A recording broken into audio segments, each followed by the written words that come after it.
You know, sometimes I feel like Kenyan politicians rehearse their speeches with their eyes closed and their ears blocked because, let's be honest, the real action is always in the comments section. Welcome to Kenya in the comments, where I let you, the legends of the internet, do all the talking.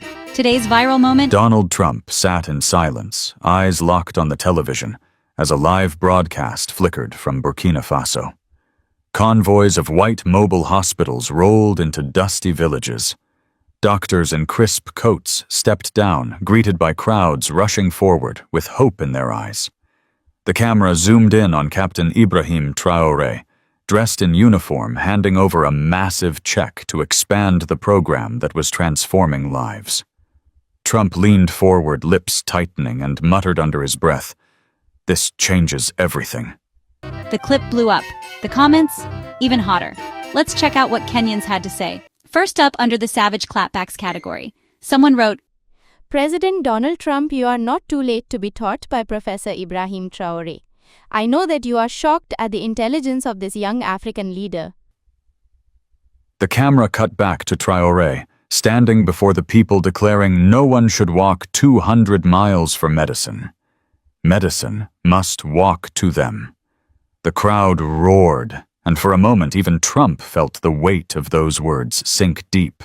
He knew what it meant to make promises that others called impossible, only to watch them come alive before the doubters' eyes.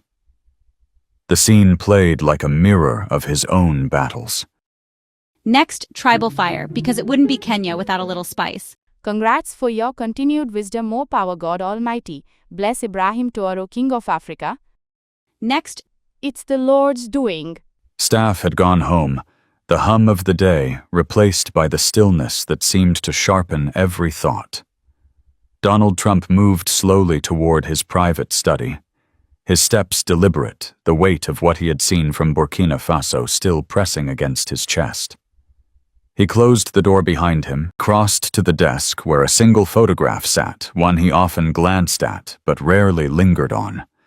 It was an image of a family from rural America, a father standing stiff in overalls, a mother with tired eyes clutching her child, and behind them a sign that read, "Medical Debt Relief Auction Farm Equipment for Sale." Trump picked it up, staring at it as though the picture itself had come alive. Now let's hit the smart takes. These are mysteries happening after decades. May God continue as it moves through Africa/the world. Next, respect, empathy and honor. Two men separated by continents, backgrounds, and generations were about to meet face to face. One was the billionaire-turned-president who had stunned the American political order.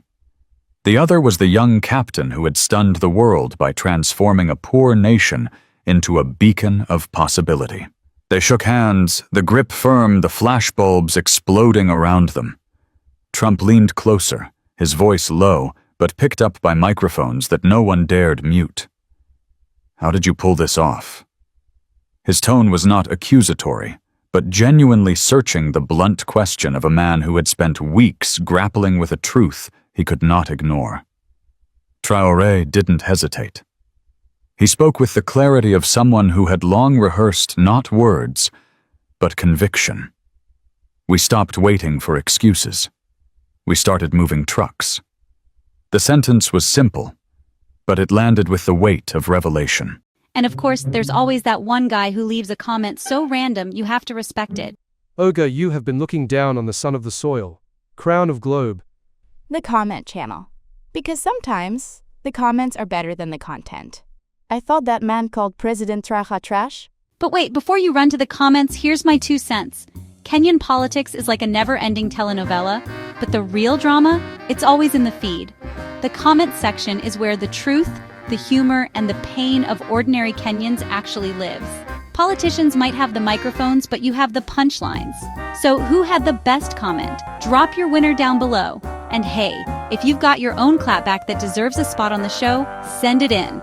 Let's make sure the next episode is even juicier.